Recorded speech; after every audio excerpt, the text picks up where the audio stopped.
Green is the new gold. Our 18-hole Nicklaus design, award-winning golf course and clubhouse will leave you green with envy. We don't just say, we do. It's the Stain City way.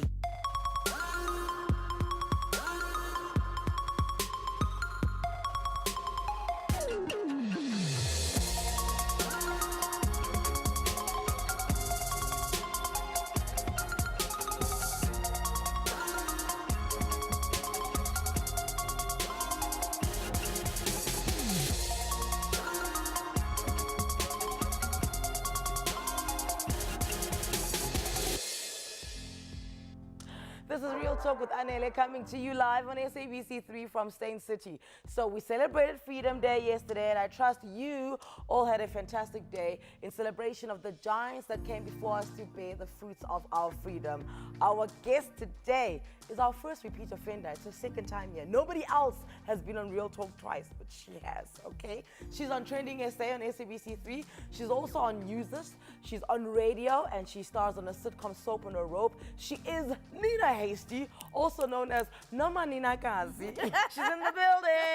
Hey, what's cracking? Well done for coming for a second time, just by the way. Thank you. First ever. For real? Yeah, everyone else has been here first once, and we don't want them back. How about that? Don't tell them I said that. Though. Okay, cool. That I said that. We love everyone. We do. Equally, and we also discriminate equally and fairly against everyone. That's stupid. That is stupid. I like the fact that you added that in. So, somebody in Mexico's got your Twitter handle. Guy, what is that? And it's been like that for a while. Because I went to go look, and I was like, why is she called that Nina Hastie? Surely there's a story to it. There is a story. So in 2009, I set up my Twitter account. I was living in Cape Town. No one really was tweeting at that time. No, there were no birds. And also it was kind of like, I was like, what kind of name must I come up with? I don't know. I'm trying to be creative. I don't know. And then Kagiso always used to be like, that Nina Hastie. Then she came here, and then that Nina Hastie.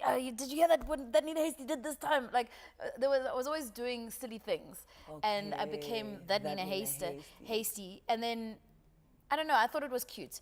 Then I think the Mexican thing came afterwards, because in 2009, that is when Barack Obama started following me. Barack Obama follows you. Dog. Certified. Check my Twitter handle. Check my Twitter handle. Barack follows me on Twitter. What? Who am I? I'm Nina Hastie. Okay, you're that Nina. Correct. Oh, which Nina Hastie? The one Barack Obama follows. Correct. Yeah. But wait, he had to hand that account over to Trump, so now Trump follows you. No. That was POTUS.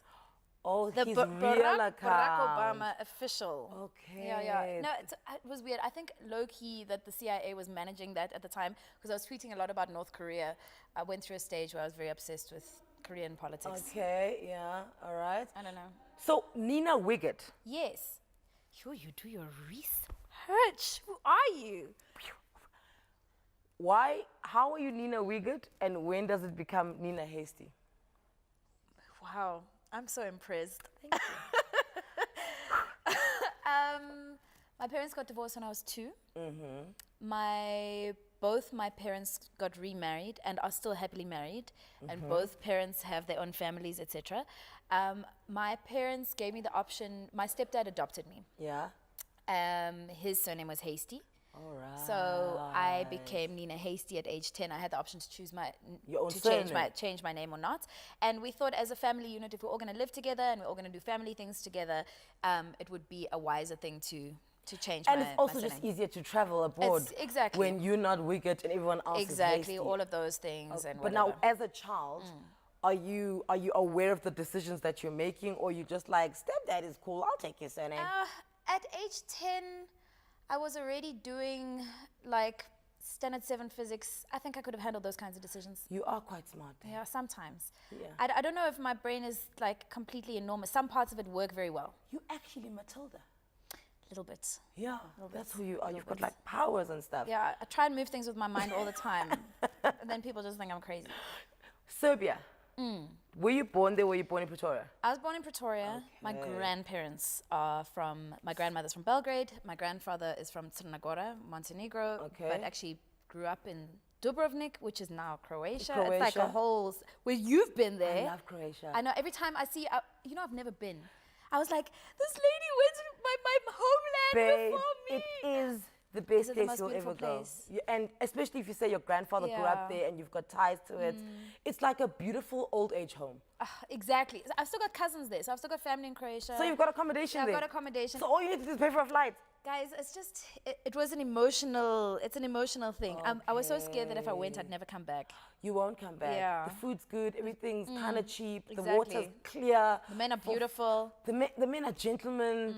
Girl, you think you like black men. Yeah, no. I just like men that share my politics. It's just that it happens that more men of color share my politics than men that don't have melanin. So what were your politics when you were doing ping pong? Yo, this girl does her research. I was 13. And ping pong is a radio Ping show. Pong, it was a radio show on Radio Ripple, a Radio community Ripple. station, Radio Ripple, on the drive with 90.5. I forget what that guy's name was. I forget his name. And the auntie that I used to do the show with, Rina Yes. Snyder. She used to, Of she used to radio. fax me. She used to fax me the script in her handwriting. She's writing cursive. But how do you get on, like I understand KTV because it's a Yeah. kids channel. We're going to Yeah. get to that just now. But how do you get on Radio Ripple? It's actually quite a weird story. So I had this friend, we're still friends, Matt Satner. Matt Satner was a DJ. He started DJing when he was 13. He had CDs and stuff. And I was into arts and stuff. And I think he had a major crush on me at the time. And he went for this audition. They had open auditions for young people to go and do a radio show on Radio Ripple. Oh, Radio Ripple. And I was just supposed to like cuppa him to the thing. And then I you're landed that up getting the friend. job and he didn't. Then I landed up bringing him in as my producer DJ. And then we landed up doing the show together for quite a while. So that was a lot of fun. I mean, we were in Standard 5 doing a radio show, playing like... Getting money. Did you get paid? No, it was community station. It was just getting the experience. We were playing Alanis Morissette on Skunk and Nancy, like on a Monday night as 13-year-olds. Angsty teenagers on a radio show. Totally, it was great. And then you were the voiceover person for KTV. Yeah. Did you ever get Simba surprised? No, and I keep speaking to Pabi about this. I'm like, and then, Pubs, you know, what's it up with that? It broke my heart Yeah. every week where I'd watch some other snot-faced kid have they wrestle with Simba. And I'd be Yeah. like, when are they coming? Yeah, no, it's crazy. But you did voiceovers. Like, I remember you said, you used to do Dexter's Laboratory. Dexter's Lab, Wednesdays, 4:30 on your KTV, and those kinds of voices. I remember being in one of the things, and I tagged it. It was supposed to be KTV, and I tagged it 5FM. Oh. At the time, I was just because I so badly wanted to be on 5FM. I wanted to Okay. be on radio from such a young age. But yeah, so I did KTV voices for a bit, and landed up doing. I think I was still in high school when I was doing YFM. Okay, that makes you money though. Yes, voiceovers. Okay. Yeah. At least. That's So when kind did you of- start earning money? Because I feel like you're a child star. Yeah, but nobody really knows. I'm a low-key child star. Which is good because child stars. Yeah, well. Yeah. Yeah. Okay, so you also fit into the whoa vibe. So then you are a child star. Yeah, luckily, social media wasn't a thing when I was wonky, so that's cool. So you're a child star.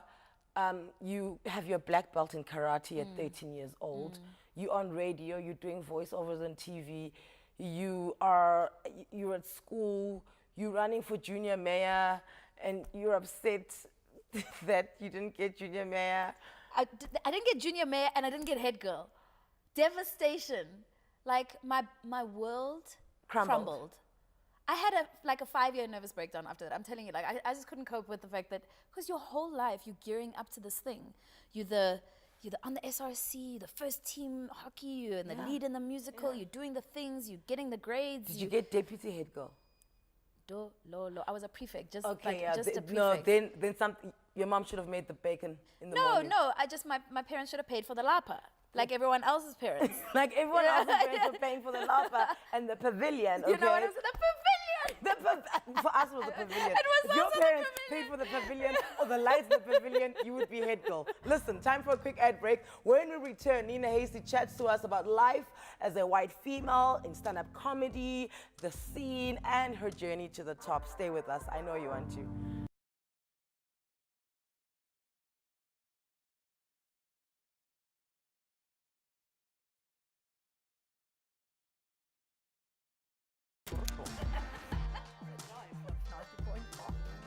Welcome back. Nina Hastie keeping me in stitches. So she's one half of the expensive breakfast on Touch HD. Today she's with me. Interact with us, please, on Twitter. She is at that Nina Hastie, but I mean it's at Real Talk on 3. She's laughing at me because I went to a primary school called Eitzach, right? So it was an Afrikaans primary school. But she's the one who was on Radio Ripple. On the drive of 90.5. You're such a chump. So, if you had to introduce yourself, what leads first? Hi, I'm Nina. Okay, I hate telling people what you do when you introduce yourself. Let's say you're at a team building. Okay, And thank you. Much Yes, better, ne? yes, And then yes. you must stand up and say, 30 seconds, tell us about yourself. I'm Nina Hastie. I'm a stand-up comedian. At the moment, I'm working on diversifying my portfolio in order to grow my brand so that I can have a long-standing stand-up comedy career. Okay, there we go. So everything else that you're doing, the TV, the radio, that's just making sure that your comedy lasts longer. Correct. How? By creating awareness. Okay, as much as, so look, I'm a white person. I will always be privileged. No matter what I do, I will be privileged. Someone in my family is always gonna be rich. Even if I do nothing and I completely fail at life, there's some cousin whose couch I can go and sleep on. Or you can go to Dubrovnik, just one flight. You know what I'm You're outta saying? here. Whatever the case may be. However, having chosen entertainment as a white female is possibly one of the most challenging spaces. Because, and I say yes to progress in this space, it is the only place where affirmative action is actually in action. in action. Yeah. And it's beautiful, but it has its own challenges. Yeah. So do you not think that's a numbers thing? Because there are more black people in the country, Absolutely, and but they want us to switch the TV on and see black people. absolutely, but that should be prevalent in every other industry, but it isn't. But it isn't. So truly. it's the only place that affirmative action is properly sort of enforced and all the rest of it. And it's I hear what wonderful you're and it's appropriate. What that means is briefs will come in and someone wants you to MC a function. There is never a brief that comes in. We would like an obscure white girl from Pretoria to MC our function. Preferably with the Serbian With background. a Serbian background and a black belt in karate. If she's this big, that's great. And you it's know? a 2 on her thigh. Yeah, exactly. Never that. It's not, I'm not the brief. So I had to, or my decision was, I am going to create myself a brand and a personality that has been introduced to the country that supersedes what predecessors or precedes me in terms of gender, race, etc. But I mean, I know you. I know you pretty well. You and I have done gigs together, and we hang out and we have lunches every now and then when we bump into each other. Isn't it frustrating for you when you know your essence, right? Because yes, you're a white woman in South Africa, but you're also the white woman who was making sure that your high school did exchange programs with township schools in high school. Do you know what I'm saying? No one has that wokeness so early in their life. But doesn't that frustrate you that you're constantly having to explain your black card to people? Is explaining my black card a small price to pay for privilege? Okay. Yeah. Privilege is nice. Yeah. It's Privilege nice, is yeah. nice. It's nice here. And explaining myself every now and again is a small price to pay for having benefited from other people's suffering. So what? Sometimes it does get frustrating. Even in my spaces, people meet me, they think I'm a white woman, when really, sometimes I feel like I'm a man. Oh, okay. I feel like I'm a man. And then, not that, I'm not, it's not my sexual orientation. You're not Caitlyn Jenner. You're not this is not my coming out transitioning. party. I'm You're not not transing. transitioning, No, okay? no. But I do feel like I play a different role, much like you do, Yeah. I'm up before the sun comes up, I come home after the sun comes down, I'm out on the road on weekends, I make the decisions in my life, I play the male role in the patriarchal system in my own life, and to many other people in my, in my space, in my family and all the rest of it, so, and then also this white thing, which is look, I'm not Have you gonna come always here. been like that? Play the male role in your life? I've always been a bit of a tomboy. Okay. But I've never identified with gender politics as a thing. But I'm not out here like Rachel Dollars. I'm not trying. This is not an identity politics situation. All I'm saying is it's kind of complicated. When people meet you at face value, they're like, oh, there's a white girl from Pretoria. Now I have these preconceived ideas. Yeah, it's challenging, but sometimes I want to tell a joke, and sometimes a joke is really funny. But sometimes it can't come from a white person. Yes, unless you frame it with a whole bunch of stuff beforehand in order to get the audience to give you permission to tell that joke. And sometimes that takes time. So you can't sometimes just throw something out there. Like I was making a very facetious joke about someone, Glenn or Touch, I can't remember, one of the two of them had saying about gaining complexion. Yeah. I know what gaining complexion means. It means you're getting lighter. But I was like, guys, but you can't gain complexion by getting lighter. And then Touch was WhatsApping me, Nina, complexion means, and I was like, hi guys. Okay, it's a joke. It's a joke. Also, I know this thing. You don't know that I know this thing. Like, you know. I like what you once said about, now that you were on privilege, about how if you hit rock bottom, you still have a chance because you've got a family member who's got a house that you can at least sleep on. Exactly. But for black people, some of them, if you miss a taxi... Yes, that's a level of privilege. If a black person misses a taxi, they will lose their job, they will be homeless. It can take a person 70 chances to become homeless. You have to make, a white person. So a white person can make 70 bad decisions in a row before you get to homeless. You have to really have messed up pretty badly to be white and homeless. When I look at white homeless people, I'm like, what did you do, my Where guy? were you? Where are your friends? Where are your friends? Where is your family? You know what I'm saying? And then with like blacks, you're like, just one taxi. One taxi, my guy. Do you have imposter syndrome? Oh, yes. So funny. I knew that you were going to talk about this. Because you know what? When I think about imposter syndrome, two people stick out for me. And it's so strange because it's two people who are really good at what they do that they don't need to have imposter syndrome. Yes. You and Kaya Langa.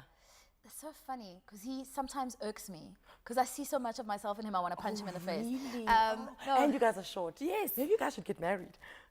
I can set it I up. once flirted with him And? really hard, but Shaga was standing behind and blocking me. Oh, Anyway, so, okay, let me just get the definition. It's when you try and become other people to make people comfortable. You do have that. Okay. Yes, I know you have that. Yeah. Imposter syndrome is, because I read that you said one of your greatest regrets is never getting a tertiary education, right? Yes. So in some senses, you feel that you don't deserve what you have because you didn't graduate or you didn't do this or you didn't do that. So instead of looking at what you have and knowing that you're talented and you've got the 10,000 hours to back it, you're always looking for reasons why it would be okay if you lost it. So, okay, so in preparation for this interview, because I was like, actually this whole week, I've had a really challenging week. I constantly feel like a fraud. I constantly feel like this is not good enough. I don't deserve this. All of those things. Because there is so much to achieve. How can you be comfortable with just some, I've been on the cover of a magazine. So what? What have you done for humanity? Like, nobody cares about you. Yes, I need to establish Nina Hastie in order to do the things that I want to do. I haven't even started doing the things that I want to do. This is just the very, very beginning. I want to get into social justice programs. I want to, like, that's the real plan. That's the real plan. That's the real And it started plan. with wanting to be mayor, junior mayor in Pretoria, but the girl whose parents bought the lapa, she became the mayor. You know? Oh, we'll be back.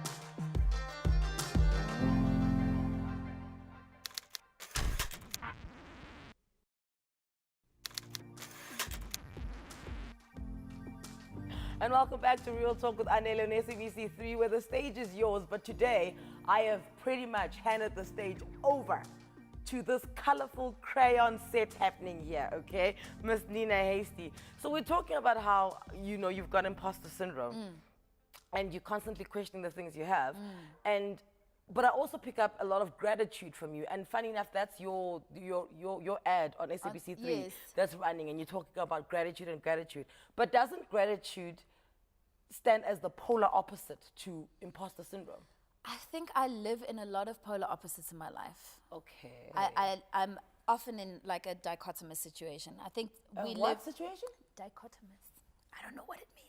Nobody knows what it means. I think there's a lot of like situations where there's two sides to me. Which, and fun enough, they're fitting. Yeah, they are both fitting. They're both fitting, okay?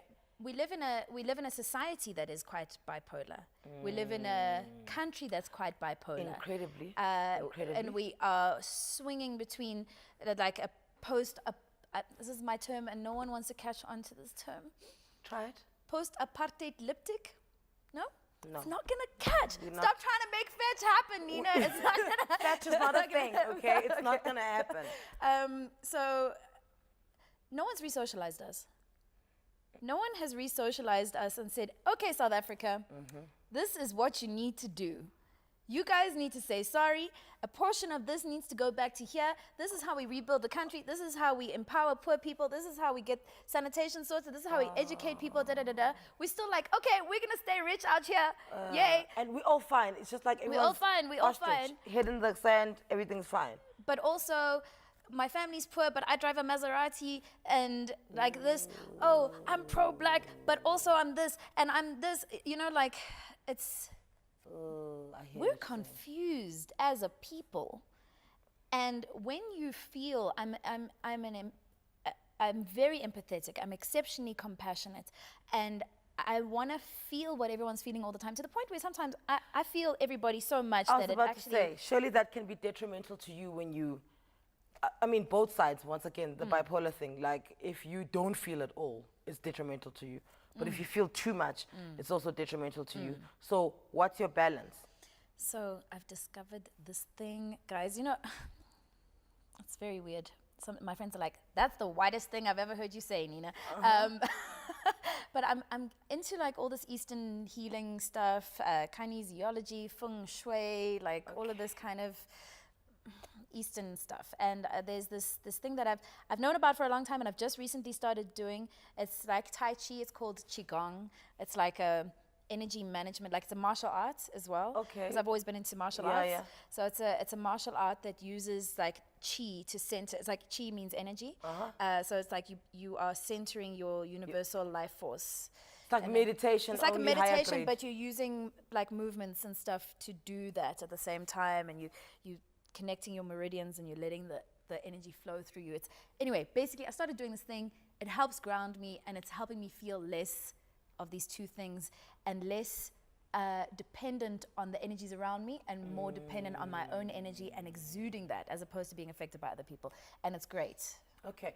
Because, I mean, when I hear you say that you were depressed at 15, I'm like, but how does a 15-year-old know what they're depressed? Okay, and I'm not writing Alanis Morissette, I blame her for everything. It's the music we were listening to. Also, it was very in vogue to be depressed when you were young in the 90s. Emo. Yeah. But here's the thing, is that, Nina, there could be a 15-year-old watching us right now. Okay, so I make jokes. And she's depressed. We make jokes. We're not making fun of your depression, but I just need to understand. I suffer from depression to this day. But okay, now you are, I don't know how old you are, 30-something. How do you know at 15 that you're depressed? So I always knew I was a bit weird. I couldn't sleep at night. I used to listen to the radio for hours. I used to have these headphones and listen to the radio till early hours of the morning, wake up, go to school. I always knew that there was something a bit wrong. I used to feel, I don't know, I felt like I felt more than other people. And sometimes it would be crippling. Like, I can't breathe and I don't want to live anymore. People think that that's like a self-indulgent thing. And I mean, it's like anxiety. There's a couple forms of things. So I haven't had an episode in maybe 4 years, and I had one about a month ago, because obviously I'm under quite a lot of pressure and a lot of stuff at the moment, you know, and there's certain triggers. So lack of sleep, when your diet is affected, when you don't get enough exercise, and then also like lots of work and weird environments. And I had an episode, but because it was so long ago since I had one, I didn't even recognize it when it was happening.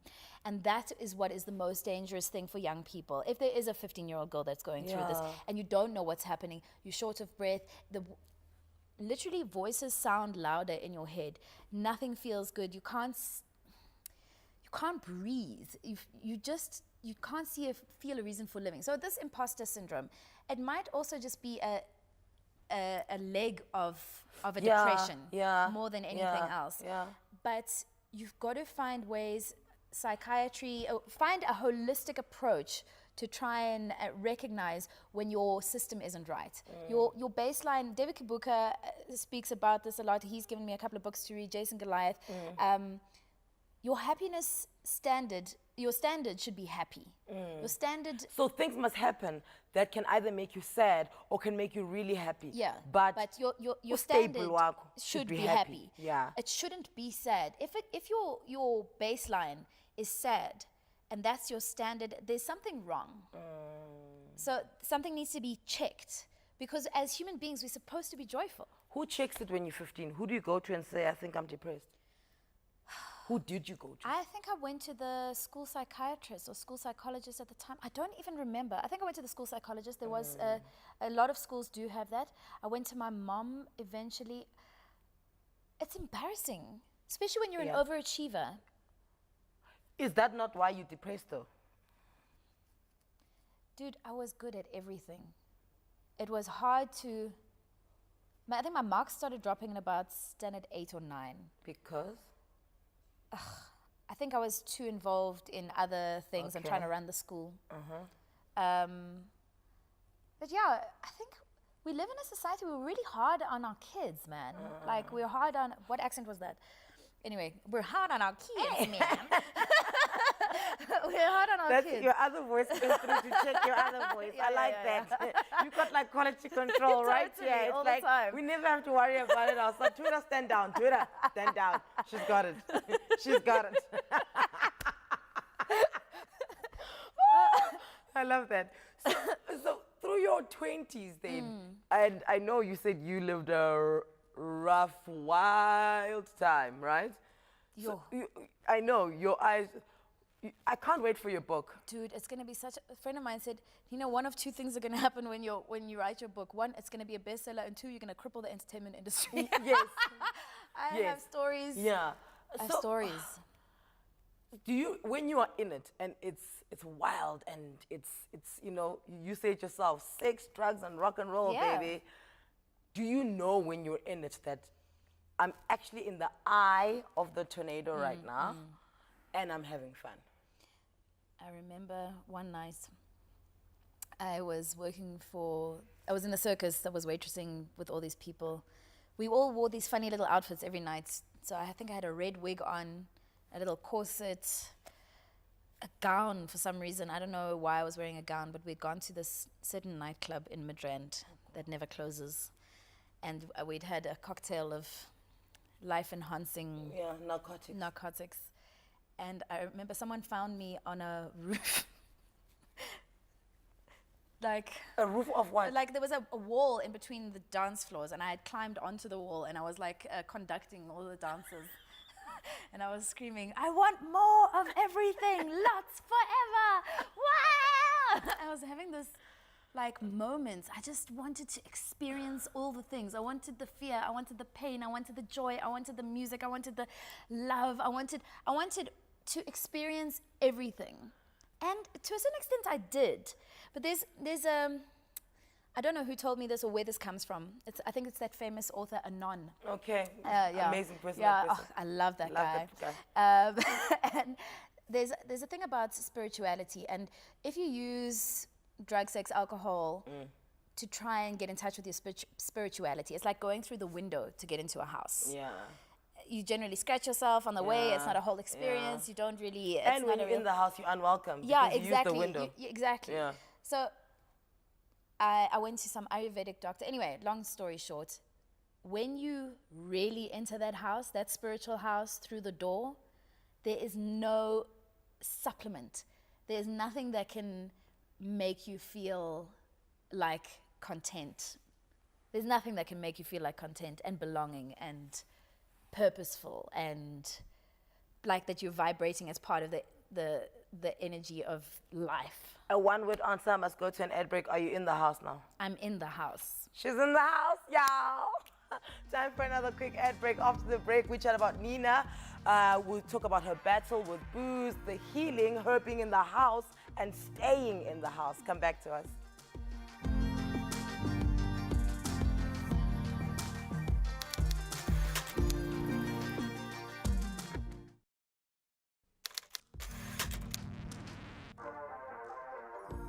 And welcome back to Real Talk right here on SABC3 from Stain City.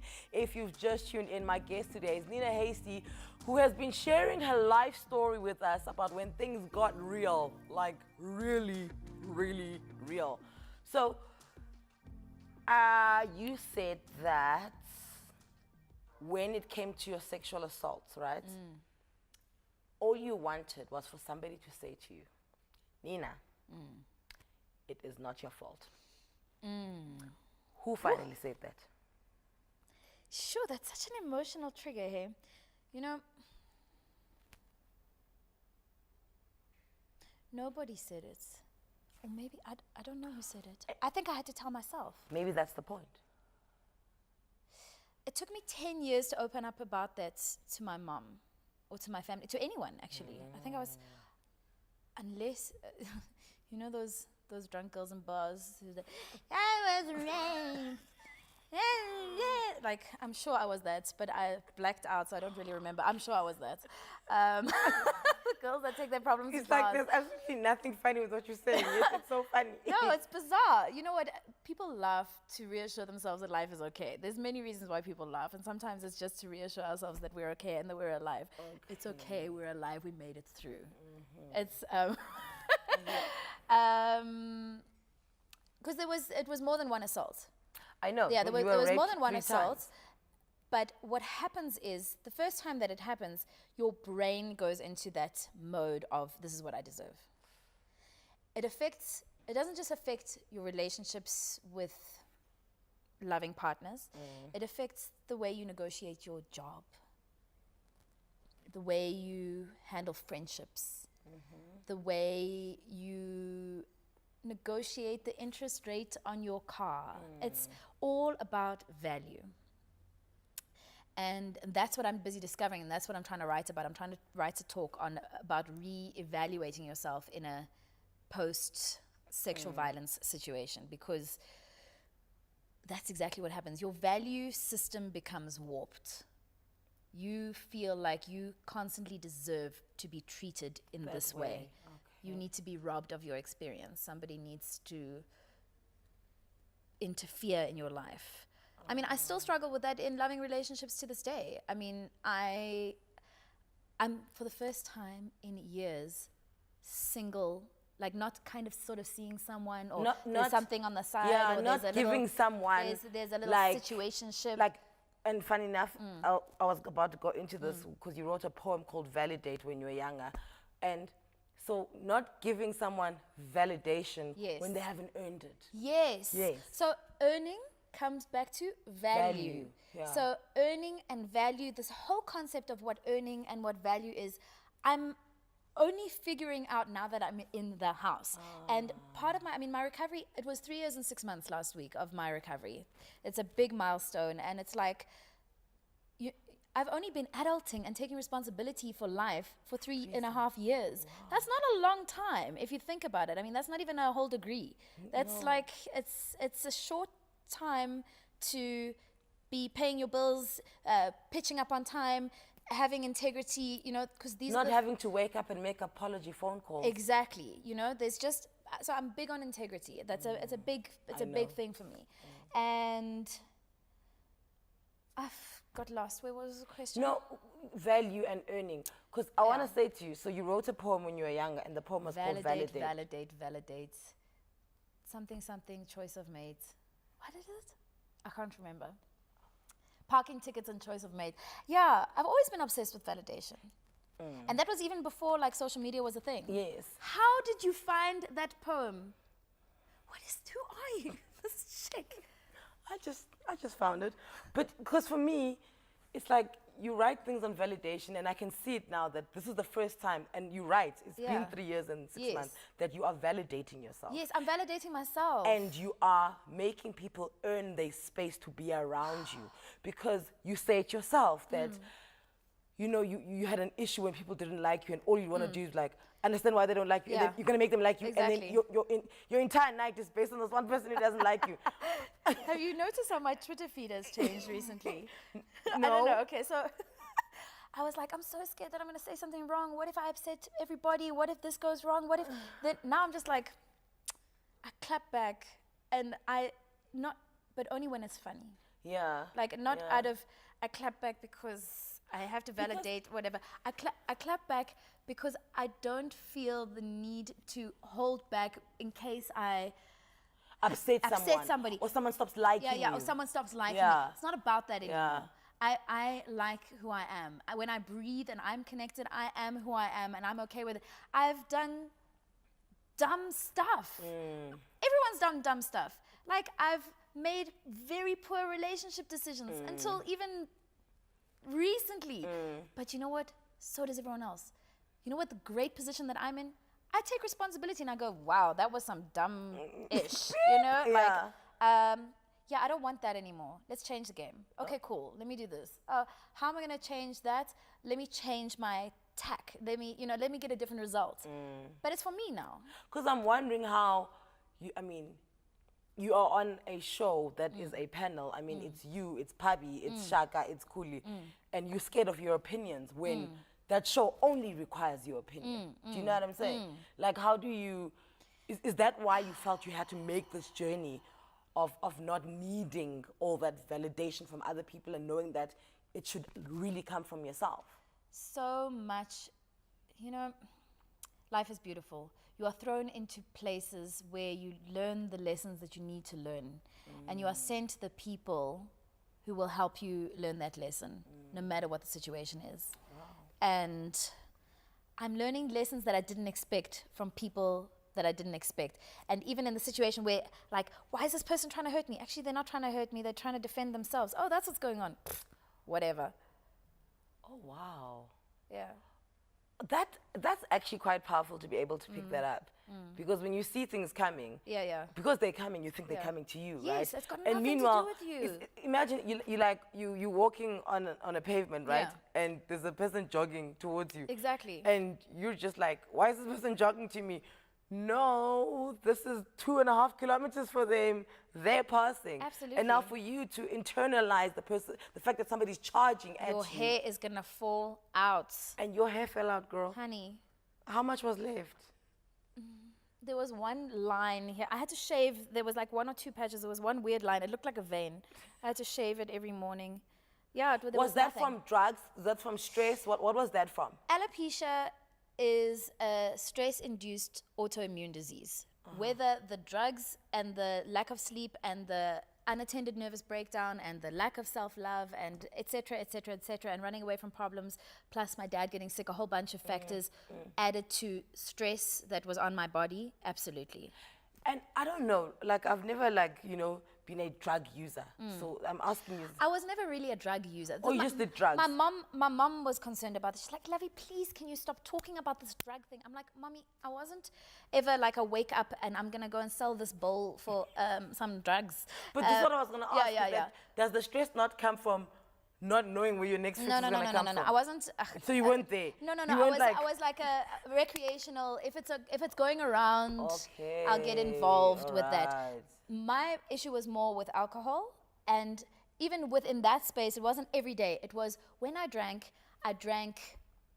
into a place that I couldn't remember anymore, and it hurt me, and it made me depressed for weeks afterwards, and I made a really bad decision so I was a binge drinker. And it helped. So you weren't waking up and, you're a functioning alcoholic. No. You drank on the job. No. I didn't hide. I didn't You've got hide a brown bottles. bag in your blazer, and this is how you say hello to us. None of that. No. Okay. But that does not mean that binge drinking isn't a form of alcoholism. And this is very important because South Africans as a whole are binge drinkers. and there are binge drinkers in your families, and there are people that are your friends and your colleagues that are binge drinkers, and they suffer from depression and they suffer from bad decision making, and that is a form of alcoholism, and you have to look after yourself. Guys, as a country, we are a national sport of binge drinkers. This is how we roll. It's dangerous, and it's good to recognize. Just because you're not hiding bottles doesn't mean that you don't have a problem. It's so funny that you say we're a national sport of binge drinkers, because I literally wrote down here that I think you've got the green blazer in comedy. And we'll talk about that when we come back for the last time.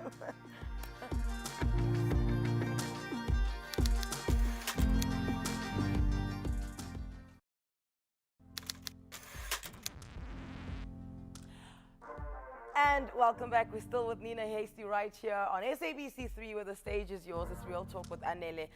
The first ever person to get a standing ovation at the Goliath and Goliath Comedy Club. Snaps on Nina, y'all. Snaps on Nina. So this is why I say, I feel like the things you've done in comedy, if we had to pick like a squad, right? Like, hey, guys, we're going across the world to compete against other international squads, you'd have a green blazer. You think so? You would definitely have a green blazer. Why are you questioning my statement? Yes, that was so accusing. Why are you questioning my statement? It's like when my dad was watching the Oscar trial and he started like questioning me, like Barry Rue. I was like, Dad, I'm not a murder suspect. I'm your daughter. Calm down. People get so caught up in that line of questioning. I think part of being a comedian, part of the genetic makeup of being a comedian is some sort of self-loathing. Like, if you don't hate yourself just a little bit, don't tell jokes. What kind of normal person gets up on stage in front of a bunch of strangers and tells them their inner thoughts with the possibility of them not liking it and them all just staring at you? That's insane. That's somebody who has a little bit of self-loathing. There's a little bit of them that want to go underground. Yeah. Just a little bit. Is that where you feel the most powerful? There is nothing on this planet that I have experienced in my insane life quite like getting a standing ovation after telling jokes to people. Because I remember when we did a comedy show together with like a lineup of women only, and you were the first one, and you got a massive standing ovation, and it was a crowd of 3,000 people. Yeah. And this is what I'm saying, that it's almost like you didn't expect it. I'm like, but you're so funny. Like, it took so long for the industry to take me seriously, if that makes any sense. To the point where I'm still like, yeah, okay, maybe one day they'll let me in the boys' club. Do you want to be in the boys' club? That's so funny. I don't care about it anymore. Yeah. It's so funny. Yeah. Who in the boys' club does a breakfast show, then goes and shoots a sitcom, then goes and does something on MTV, then goes to, host like a really big show on SABC3 called Trending SA, alongside Cooley Roberts, who's been in the industry for 25 years, Pabi Molloy, Shaka Sisulu, and Nina Hastie. And then does the weekend at the Goliath Comedy Club. Like or it ain't no hosts the thing. Johannesburg International Comedy Festival. Also, that's another thing. I got a bone to pick, right? People are like, please come back to comedy. Why have you left comedy? Guys, I did 6 enormous shows last last month. I'm still doing comedy, very much still doing comedy. Okay. At the moment, it's very intense with all the TV stuff and all the radio stuff and all the rest of it. And it's going to subside from about July, and there's a one-woman show coming in September. I know, the Nina Hastie Experience. The Nina Hastie Experience is going to be a vibe. The name might change before then, who knows? But I think the Nina Hastie Experience is a vibe, eh? You like it? You are pretty much an exactly, experience. it is. It's like a hurricane. I'm going to power through people that you work with, and you must tell me what you've learned from them. Okay. Glenn Lewis. It's early days, I understand. It is early days. Glenn Lewis. What have I learned from him directly, or what I've learned from the experience? Just the entire thing, breathing the same space as them. Breathing the same space. That it's okay to own your opinion about your craft. There was a curveball there in the end. About your craft was a curveball. Cooley Roberts. remember everything. Does she keep grudges? Not that she keeps grudges. She remembers everything. She studied history. Oh, there She's you go. she's a historian. Okay. She will bring out a fact that comes out of this Rolodex of information that lives in her brain, and she just drops it on the table. No, but remember when he was the minister of this and like she Yes, has the okay, ability you're to right. connect Yeah, information, yeah. which is something interesting. She'd make a really good stand-up Yeah. comic because the mid-temporal lobe and the frontal lobe cortex, the passage between those two parts of the brain in stand-up comedians is very highly formed. And if you can access those two things, which is what she does, at a very quick pace, it makes for a very good stand-up comedian. Very boring stuff. Anyway, I'm filled with lame information. Okay, Nina. Okay. Pabi Muloy. Oh, she's so graceful. She is, isn't she? She's so Like, graceful. Does Pabi ever lose it, like, where she like, and she shouts and screams and breaks things? You know what the funniest thing about Pabi that I've learned is that we are so similar. I can believe that. We did a personality test. We have exactly the same personality. Yeah. She's just, what I've learned from Pabi is she's better practiced at being a public person. But Like what? the Like poise. this is what you need to know about me, and this is what you don't need to know about me. Okay. Whereas I'm like, yes, like yes, everything about me. She's much more graceful than I am. It's because you were in the circus. Yeah, fair And the enough. circus, you need to give it all. Like, Shaka Sisulu. Oof. How to charm, It is quite charming. how to charm and win the opinions of people in a room that may not even like you. And how to be okay with it. Oh. If they don't. If they don't like you and still be okay with who you are. In fact, enjoy the fact that they don't like you. You just like, He's so comfortable with who he is. It's one of my favorite qualities about him. Like he is who he is. Where is your mind the clearest? Where, like a certain spot in your little place where you can be as honest as possible with yourself. In life or in my home or Just just anywhere, like a place where you're like, yeah, there. That's when I can be honest with myself. I think because I drive a lot. Uh-huh. Actually, no, this is going to sound so crazy. You'd better be quick because we've got literally 35 seconds. When I'm shopping in the malls, I talk to myself. Really? Like a crazy person. You Like those groceries? Like groceries. I love grocery shopping. I can grocery shop for hours, and that's where I like clear my mind, look at jars of things, because it's such a nothing thing. True. And Yeah. there's no right or wrong way There's to do no it. right or wrong. I'm just like, I love I've grocery never shopping. actually thought of that. That like there's no right or wrong way to Yeah. do your groceries. It's your groceries. Yeah. So if you want to be right all the time, just go do groceries. Yeah, and we love food. Nina, thank you for coming here. Anele, thank you for This was so having me. much fun. That's it from me and Nina Hastie. You can catch her on Trending SA, SABC 3 weekdays at 9:30 and on Touch Central alongside Glenn Zito on The Expensive Breakfast weekdays 6 to 9 a.m. The rest of you will have to follow her on Twitter and Instagram at that Nina Hastie to get the 411. She is slaying everywhere and we love it. We are proud. We're very proud of Thank you. you. It's another long weekend, but of course we'll be here on Monday. What did you think? Like, we're going to take a day off from you? Never.